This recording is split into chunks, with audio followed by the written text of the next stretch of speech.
নীলফামারী এক ডোমার ডিমলা আসনে বিএনপি থেকে নির্বাচিত সাবেক সংসদ সদস্য ইঞ্জিনিয়ার শাহরিন ইসলাম চৌধুরী তুহিনের বিরুদ্ধে দায়েরকৃত সকল মিথ্যা প্রত্যাহার ও প্রশাসনের রায় বাতিলের দাবিতে গণমিছিল অনুষ্ঠিত হয়েছে।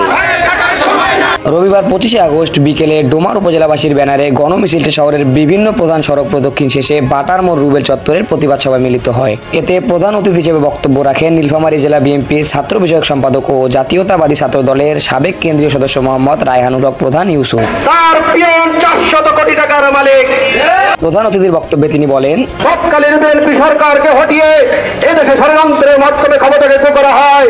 সেই ষড়যন্ত্রকারী সরকার আমাদের নেতা ইঞ্জিনিয়ার শাহরিন ইসলাম চৌধুরী তুহিন ভাইয়ের বিরুদ্ধে একের পর এক মিথ্যা মামলা দায়ের করে তাকে প্রশাসনের রায়ের মাধ্যমে কারাদণ্ড প্রদান করে। এছাড়াও দেশে হঠাৎ বন্যা হওয়ার ঘটনাকেও তিনি রাজনৈতিক ষড়যন্ত্র বলে অবহিত করেন। এছাড়াও যারা বর্তমানে চাঁদাবাজি, লুটপাট সহ বিভিন্ন অপকর্মে লিপ্ত তাদের কঠোর হাতে দমন করার আহ্বান জানান মোহাম্মদ রায়হানুল হক ইউসুফ প্রধান।